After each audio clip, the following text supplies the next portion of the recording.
Please be seated. Veuillez vous asseoir.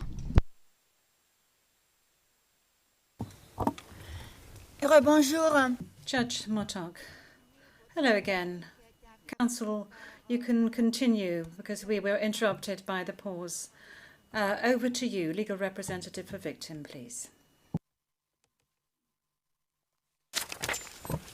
Thank you, Your Honors. I was in the process of explaining the spread of impunity in the Philippines, and I will resume, Your Honor. The plague of impunity has spread not only among Filipinos in the Philippines, but even among expatriate Filipinos in faraway lands like here in The Hague.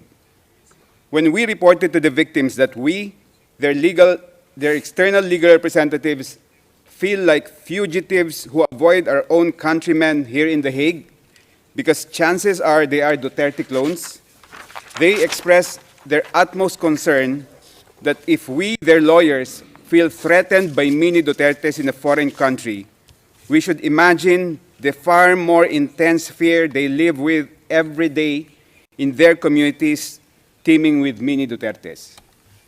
The victims also wish to convey that if the judges of this honorable chamber can be subjected to online harassment by Duterte clones, we should imagine the level of vulnerability the victims are exposed to in their poor villages. Your Honors, there is only one solution to stop the impunity propagated by Mr. Duterte from continuing to bring harm and suffering to the victims. And that is for this honorable chamber to confirm the charges so that witnesses can testify and evidence can be presented on the horrible crimes committed by Mr. Duterte. The testimonies and evidence presented will inoculate these mini Dutertes from the virus of impunity that has infected them. When they will see and hear the utter cruelty, the sheer brutality, in other words, the brazen inhumanity of the crimes committed by Mr. Duterte, and the humanity of those whose lives were violently taken, it will rekindle the embers of humanity that still remain in their hearts. Many of these mini Dutertes or Duterte clones are actually victims of massive doses of fake news widely circulated online. They need to be vaccinated with the truth, and the truth vaccine can only come from the testimonies of victims and evidence presented in a trial before this court. Truth is the antidote to the virus of impunity, Your Honors. The victims dread a future where charges are not confirmed in this case. It will mean that the virus of impunity will continue to spread and infect many more. Victims fear that Duterte clones will become an even bigger group that can elect another apostle of impunity as the Philippines' next leader. If that happens, an even more serious condition of impunity can take place in the Philippines, possibly worse than the orgy of violence that happened from 2011 to 2019, and this time there will be no ICC to run to for assistance and help. The victims humbly beseech this honorable chamber to reaffirm the two crucial objectives of the ICC identified in the preamble of the Rome Statute. First, to prosecute and punish the most serious crimes that deeply shock the conscience of humanity. And second, to put an end to impunity and to contribute to the prevention of crimes of unimaginable atrocities. If this chamber confirms the charges, this court will achieve its first objective of prosecuting and, if convicted, punishing Mr. Duterte for the unspeakable crimes he is charged with. But achieving the first objective will not automatically make this court attain its second objective. Merely putting forward the evidence gathered and the theory of liability of the prosecution will not necessarily resolve the second objective. This court should allow victims to testify, and the record of the proceedings must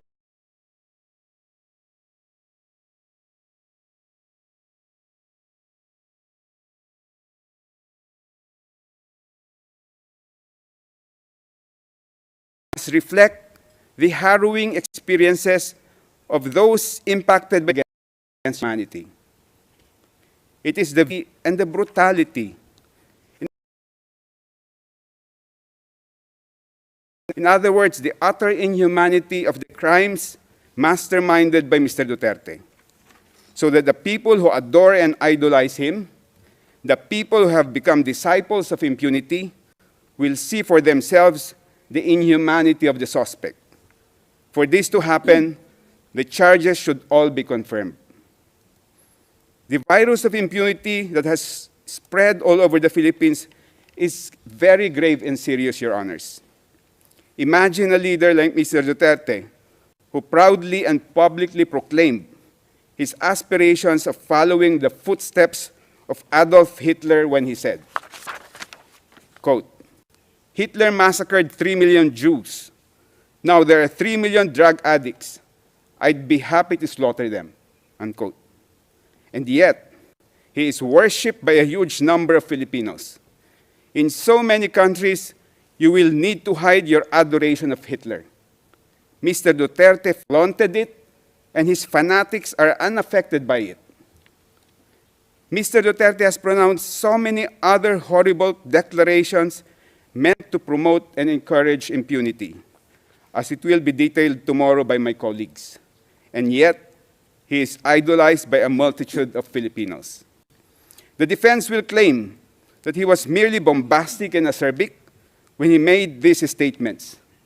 But if he were merely being pompous and flippant, the people who were killed should be alive and laughing today at his supposed pranks and stunts.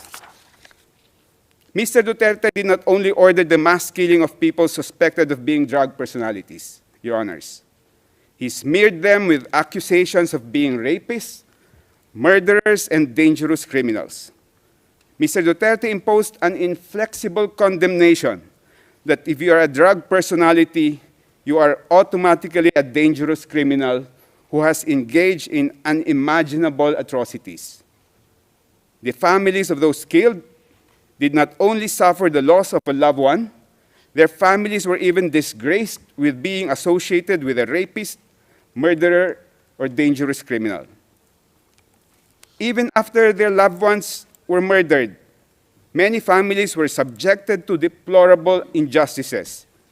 Instead of gunshot wounds as cause of death in their death certificates, families were shocked to see pneumonia, heart attack, stroke, sepsis, and other false causes of death that were instead written down.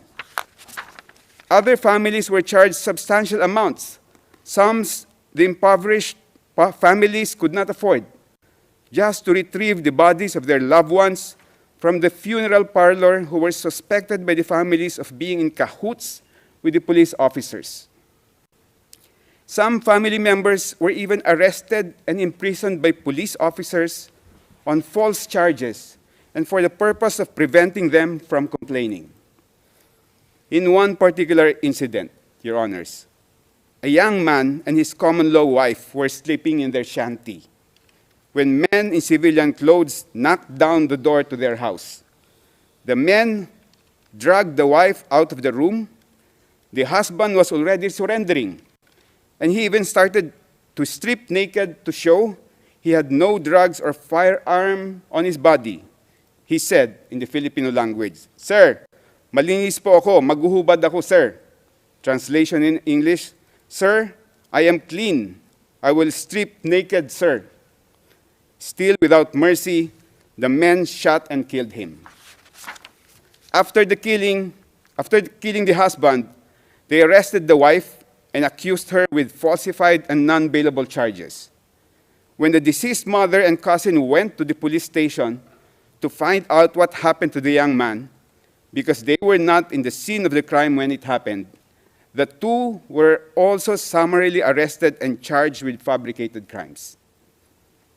If the Honorable Chamber confirms the charges in this case, the witnesses and evidence will show that those who were smeared by Mr. Duterte before they were killed, they were inside their houses, sleeping peacefully with their families, eating meals with their loved ones, playing with their children, or hugging their wives. Others were merely walking along the street, having snacks at a roadside eatery, or plying the road, earning a poor man's living. They were all doing ordinary, peaceful, and plain human activities. Confirming the charges will restore the dignity of those who were killed and the honor of their families. The prejudice suffered by the families of those killed did not begin and end with the killings of their loved ones. Each killing set off a chain reaction that is continuously churning out a daily crucible of harm, damage, and loss. By masterminding the mass murder of mere suspects, Mr. Duterte has brought irreparable and endless harm to the families. An overwhelming majority of those killed were the sole breadwinners of poor families. These families were dependent on each day's wage for their daily sustenance. They were hand-to-mouth families. With the death of their breadwinners, the widowed spouses, a majority of whom are women, have had to take on the roles of two parents. On top of taking care of their children and maintaining the household, the widowed spouses now have the additional burden of being breadwinners for their families. Families have been driven to even far more serious destitution, Your Honors. The damage to the children is immeasurable. Their development and upbringing have been permanently compromised. They have been walking through life with one missing parental limb. Losing a parent under very dire economic conditions and under the most violent circumstances results in wounds that will never heal and that will absolutely render them handicapped for life. And then there's the indescribable anguish of parents who lost a child. No parent is supposed to outlive a child. Parents suffer a lifetime of grief when a child dies ahead of them, and the lifetime grief is unimaginably worse when a child dies under the most inhuman circumstances. The crimes masterminded by Mr. Duterte did not only affect individuals but whole communities. Across the Philippines, numerous urban communities of the most impoverished villages were scarred by the violence and abuses wrought by a lawless anti-drug campaign that further worsened the misery and trauma of residents in marginalized communities.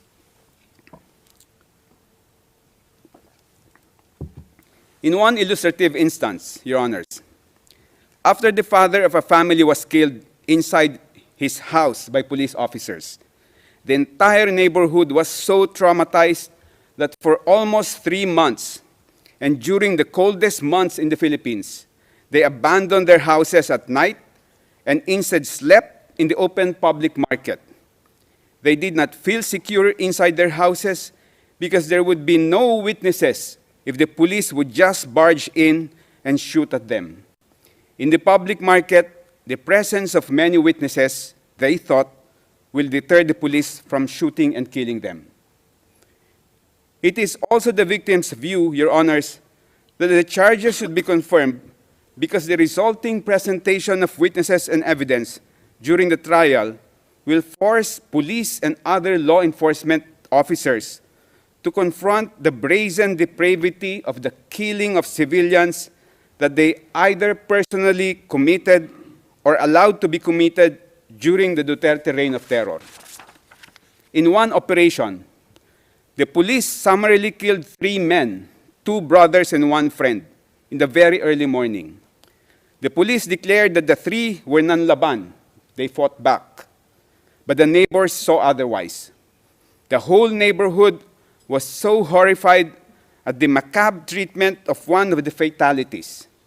The bullet-ridden body of one of the 3 men was brought out from the 2nd floor window and dropped to the ground because the police could not bring the body out through the doorway.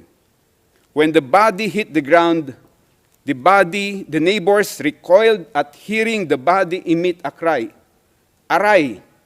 Translation in English, ouch.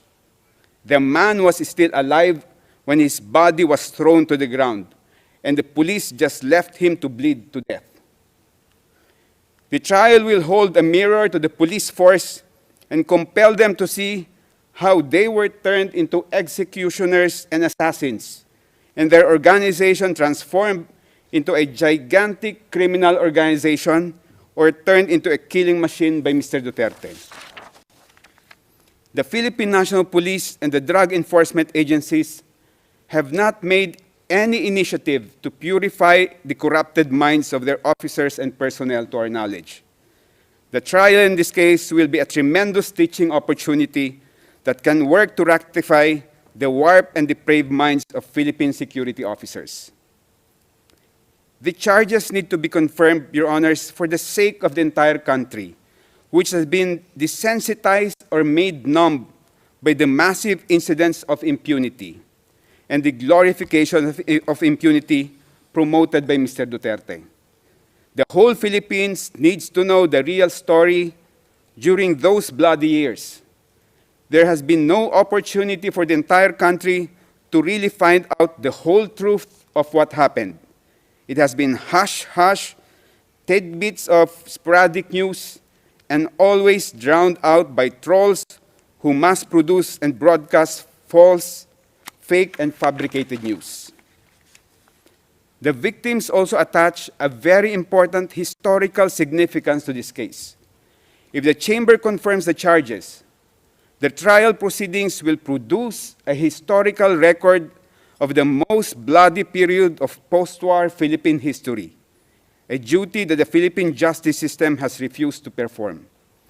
The historical account on the mass murder of so many Filipinos during the Duterte regime needs to be accessible to our future generations, just like the Nuremberg trials and the Tokyo trials, so that they will learn from it and not repeat the same mistake of selecting and glorifying leaders who preach and practice impunity. The prosecution has presented 78 instances of murder and attempted murder, clarifying that these incidents are only representatives of the extent of the crimes committed against thousands of civilians, Your Honors. The victims beseech the Honorable Chamber to remember that Mr. Duterte's bloody rule, both in Davao City and nationwide, resulted in as many as 30,000 victims of killings, more than 300,000 victims of arbitrary imprisonment, and unaccounted numbers of victims of torture, sexual assault, and other forms of crimes against humanity. For many families in the Philippines, the charges brought for confirmation in these proceedings represent only a fraction of the reality the victims have endured. The victims beseech the Honorable Chamber to remember the hundreds of thousands of victims are banking on vicarious justice from this case. Finally, Your Honors. Excuse me, Counsel, you have 5 minutes left. Thank you. Finally, Your Honors, the victims wish to humbly underline that what is ultimately at stake in these proceedings is the supreme of all forms of human rights, the right to life. The right to life is the very foundation of every civilized society. The ancestors of every nation fought against invaders, colonizers, despotic monarchs, and fascist leaders in order to secure the right to life of their families, their communities, and the future generations. The heroes of every country sacrificed their lives to defend the right to life of their people. We, as citizens of modern societies, are inheritors and beneficiaries of the sacrifices of our ancestors who bequeathed to us the right to life. We owe it to them to defend the supreme legacy for our generation and for the generations to come. For the past few years, Your Honors, We have seen an increasing number of nation leaders who time-traveled from the Dark Ages and now swagger in modern times as if they own people's lives. These brutal and cruel leaders must be held to account for their brazen disregard of humankind's right to life. Our ancestors fought in the battlefield to secure a right to life. In these modern times, the battleground for the fight to protect our right to life is within the four walls of this honorable court. May the God of life, the God of humanity, guide the honorable members of this chamber. Thank you, Your Honors. Merci beaucoup, Maître. Judge Motok. Thank you very much, Counsel Boutourian. Now over to the defence. Mr. Kaufman, please. And I thank Mr. Boutourian for his intervention.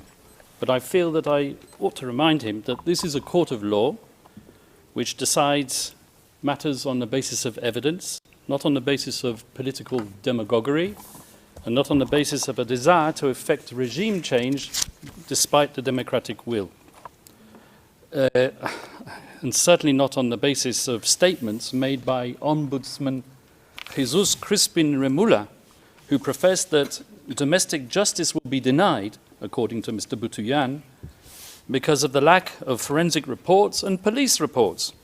Now, I don't know which case Mr. Boutourian's metaphorical ship sailed into, but he clearly hasn't read the evidence.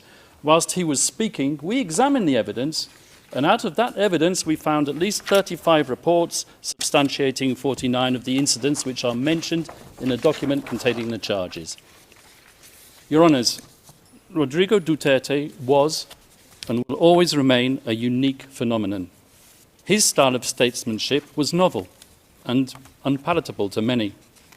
His expletives and hyperbole grated, while his honesty and wild popularity irritated. He spoke openly, from the heart, sincerely and truthfully. And what a contrast between him and his successor in the Malacanang. For President Rudy, his word was his word, and the people knew it. For President Bong Bong, his word is for the wind, and the people will not forget it. Let me remind everyone of the letter which President Ferdinand Marcos Jr. signed, it's on the screen, and in which he gave a cast-iron undertaking that his government, and I quote, will not assist the ICC in any way, shape or form. Well, as we know, he failed to keep that promise. Rodrigo Duterte was unconstitutional and unceremoniously hauled off to The Hague. And when called upon to defend his master's actions and the said letter at a Senate committee hearing, the then Secretary for Justice, once again Mr. Jesus Crispin Remula, persisted with the same dishonest theme. And I quote his words, "We did not assist the ICC. We continue with the very tenor of the letter that we did not assist the ICC and we did not have any contact with them." So he said, but with a document emanating from the prosecution team opposite and disclosed to us a mere week ago, not as information material to the preparation of our defence, but as exonerating evidence, we can now substantiate what we have suspected for a long time. The document comprises a transcript of a telephone call covertly recorded between four parties who cannot be mentioned in public, and one of these parties was boasting about how he was acting as the silent partner of President BBM, managing a scheme to funnel witnesses to this court while all the time ensuring that he could guarantee President BBM's plausible deniability. So it is indeed the defence case that President Ferdinand Marcos Jr. set out to neutralise Rodrigo Duterte and his legacy.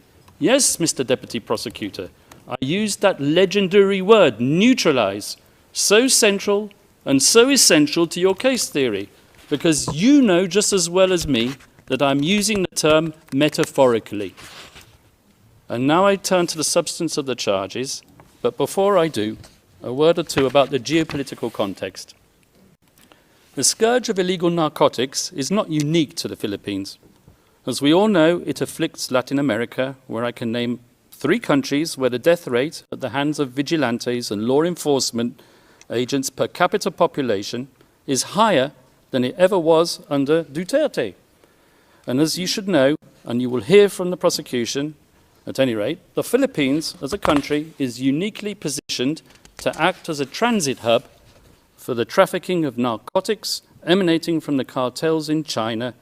And with or without Duterte, so we argue, the death rate would have kept on rising.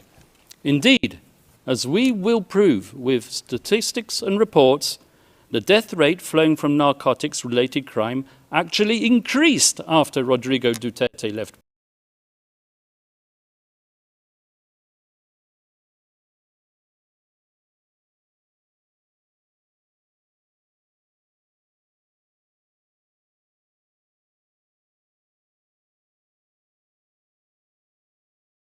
power. And where, I ask you, has the International Criminal Court been seen that Rodrigo did anything? The totally lawful Duterte campaign against illegal drugs and their suppliers took place when his administration was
streets after the declaration of martial law.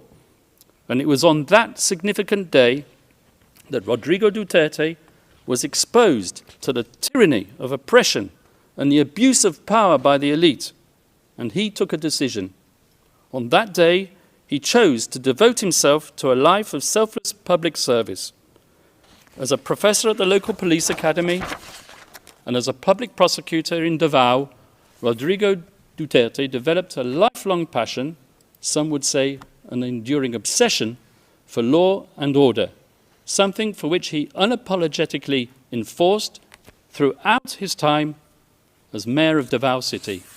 Not, as the prosecution say, through sowing murder and mayhem, but through winning the love, respect, and admiration of his fellow citizens, The very same citizens who continued to re-elect him time after time, term after term, on no less than 7 occasions over more than 2 decades. And throughout his 20 or so years tenure as the mayor of Davao, Rodrigo Duterte and his family transformed that city from an outpost of communist insurgency and criminal violence into what is now one of the safest cities, not just in the Philippines, but in the entire world. This was indeed the so-called Davao model, which the prosecution wants to persuade you was code for unbridled criminal violence. And this was the type of leader that the Filipino nation wanted in 2016. So, Rodrigo Duterte was elected into power, not in spite of, but specifically because of his firm and uncompromising commitment to upholding law and order. And after his election as president, Rodrigo Duterte remained a man of the people, without seeking to patronize the people. Gung-ho in his ways and with a belligerent tone, he spoke the tough tongue of the street, not the dissembling discourse of international diplomacy. He said what the people wanted to hear, but he said it in a way that offended sensibilities of world leaders unaccustomed to hearing it, one in particular, and that was what set him on the slippery slope to a prison cell in The Hague. And let me tell you how it works. It starts with the media, controlled by the powerful and the politically influential. With a sensational headline and a twisted editorial slant, the moguls sell their papers while promoting the partisan agenda of their backers in power. They highlight the salacious content while ignoring the true context, because that is what captivates the reader. And so it was with Rodrigo Duterte, whose speeches were fertile fodder for his enemies and detractors. A man whose hyperbole, bluster and rhetoric, once published, became a natural target for privately funded NGOs and human rights activists, a loose collective more commonly known as civil society. These people descended upon the Philippines to advance an agenda even more lacking in objectivity than that of the media, and heavily funded by tycoons with even grander designs, they print their glossy reports, replete with iconic photographic images of grieving families and dead bodies in rain-swept, nighttime crime scenes, all dramatically illuminated with the fluorescent glow of neon. Images carefully crafted to shock the conscience and to sway the emotions, and, I may say, to be used by the prosecutor when they don't even relate to the charges. And they gave their slick reports bold titles lifted straight out of a James Bond movie, such as License to Kill, One Shot to the Head, You Can Die Any Time, or simply, They Just Kill. The photographers are feted and their shots exhibited as art all over the world, and the brave journalists who act as their sources win awards and Nobel Prizes. And slowly but surely, their narrative becomes the sacred, unchallengeable, and unshakable truth. And so the pressure builds up, and the academics who haunt the corridors of the progressive left law faculties far away in the United States tweet their research and publish their articles pontificating about crimes against humanity, systematic attacks against the civilian population, and they point their finger at one man alone, and bandy about slogans such as accountability and the prevention of impunity. They give their gratuitous advice on what should be done, sometimes academics who formerly worked alongside the prosecutor of the International Criminal Court. Communications and complaints are filed, and the rest, as they say, is history. In any event, we're not gathered here today to judge a man on the basis of his coarse attitude or his vulgar language.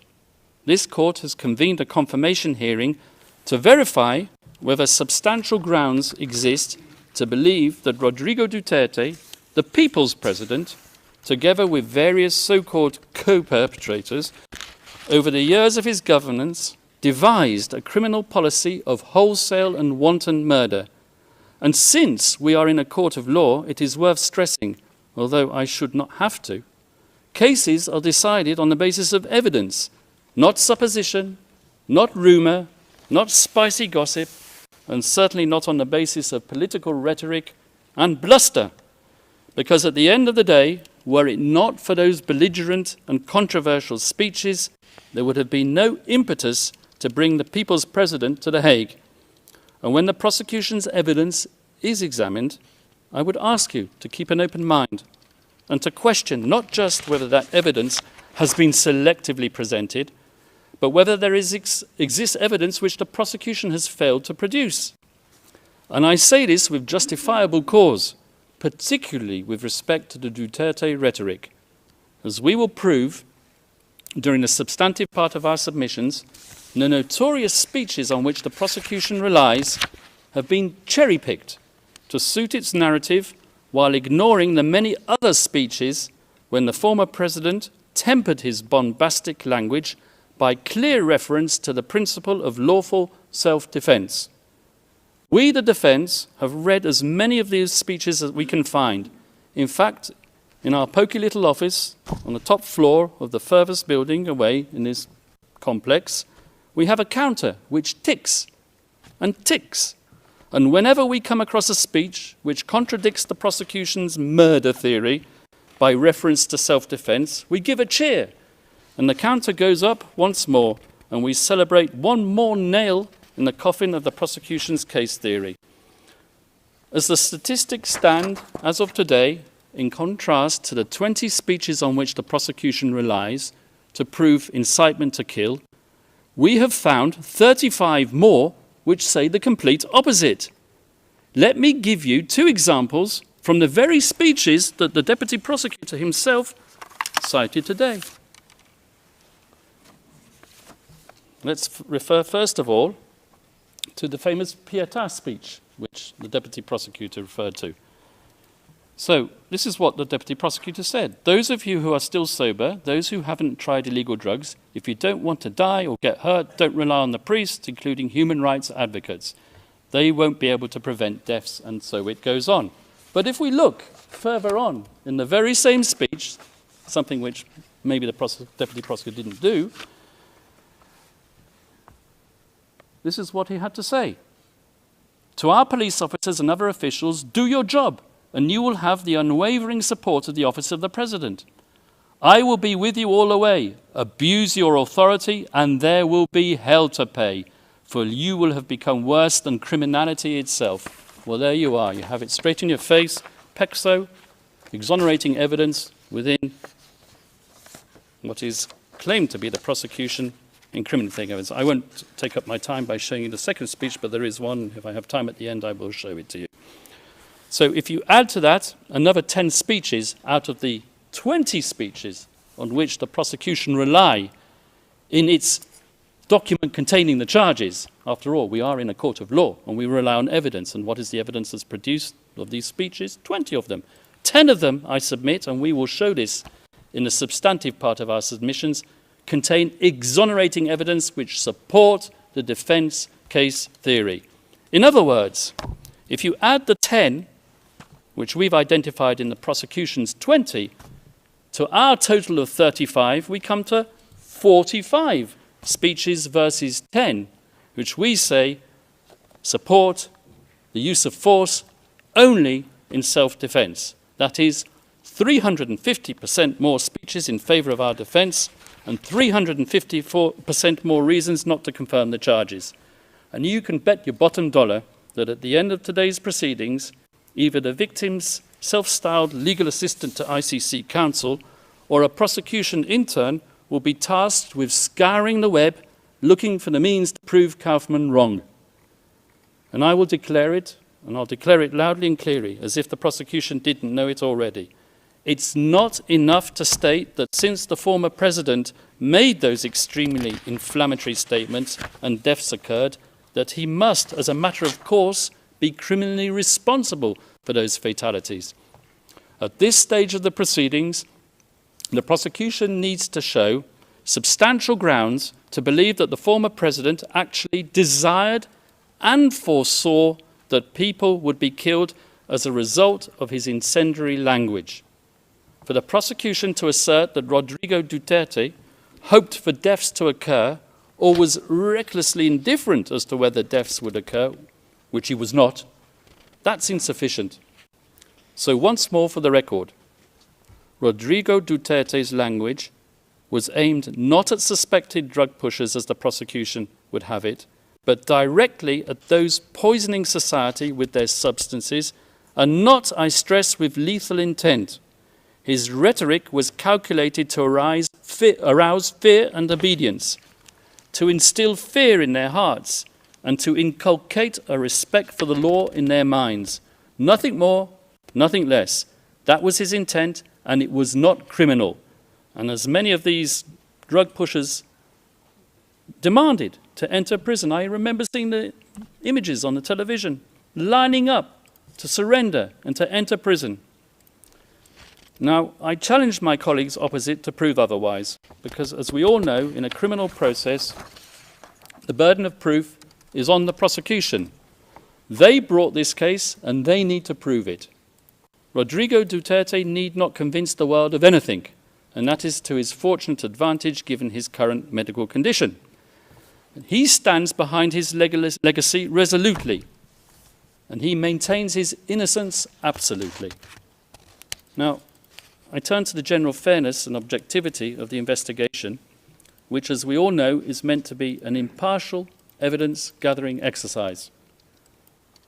As an ex-prosecutor myself, I'm used to investigating agencies pursuing all reasonable lines of inquiry, assimilating all testimonies, and digesting all documentation and forensic evidence, recommending who to target for prosecution, but not so with this prosecution. When we, the defence, study the course of the investigation in this case, one thing is plain as a pikestaff. The chief prosecutor of this court, Mr. Karim Khan, not only failed miserably to carry out his duties under the Rome Statute, requiring him to examine exonerating circumstances as well as incriminating, but he single-handedly contaminated it, so we alleged, by pursuing a one-track crusade with a view to a predetermined objective.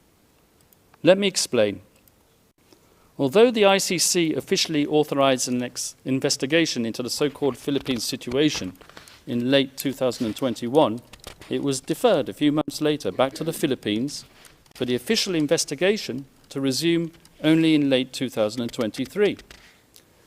But the real meat of the investigation into Count 1, relating to the activities of that fictitious construct, the Davao Death Squad, had effectively started way before then, with the sole objective of nailing Rodrigo Duterte.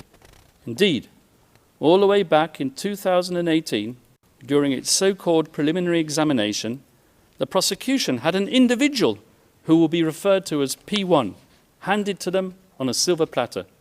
This P1 had been interviewed at an earlier date by none other than Chief Prosecutor Karim Khan, in his former capacity as a private lawyer, and the self-professed legal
Rodrigo Duterte's role as the mobster-in-chief.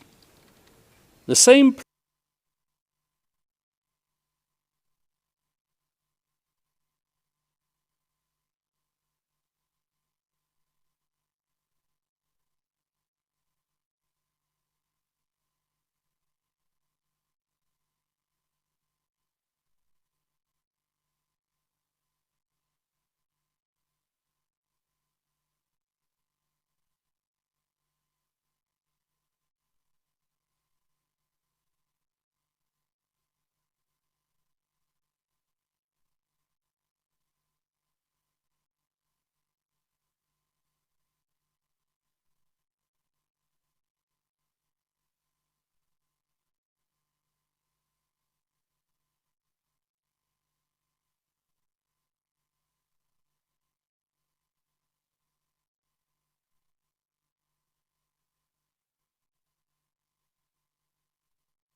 her preparation. And what was this information with which Karim Khan had helpfully provided her? A book on which the prosecution relies as evidence. A trashy, scurrilous item of pulp fiction entitled Duterte Harry. Your Honours, the picture on the front cover of that book says it all. It really does scream objectivity, doesn't it? I say that sarcastically, of course. Fortunately for us, the defence, the appeals chamber, has now disqualified Chief Prosecutor Karim Khan from this case. A welcome development as a matter of ethical propriety, but in our opinion, too late in the day to salvage the integrity of the investigation that he had supervised. An investigation in the course of which he concealed his former role as the victim's counsel, who had deemed our client a suspected murderer as far back as 2018 and right up to the very day before this pre-trial chamber issued its arrest warrant. Your Honours, over the next few days, we hope to convince you of the wholly insufficient nature of the evidence against Rodrigo Duterte. We will show you that the paltry number of speeches on which the prosecution rely do not manifest criminal intent. We will also convince you that as hard as they tried, the prosecution's investigators couldn't get even one of its criminal cooperating witnesses, whose reliability is next to zero, to admit that they heard the former president, Rodrigo Duterte, give an order to kill at any time relevant to the charges, or with respect to any of the incidents. And we hope that when you conclude your deliberations, Your Honours, that you will dismiss these grievously misplaced and politically motivated charges. We will ask you to send Rodrigo Duterte back to his family, and we will ask you to give back to the Filipino people their tatay digong. Thank you, Your Honours. The presiding judge. Thank you very much, Mr. Kaufman. We shall now suspend. This is the end of initial statements, and this is the end of this morning's hearings. We will take a 90-minute break and resume at 2 in the afternoon. Thank you very much.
Gintod pilak, inaakit ang iyong mga mata.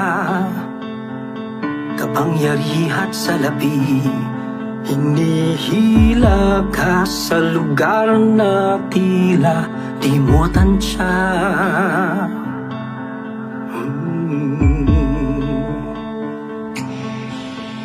Tatalian gamit ang matatamis na salita.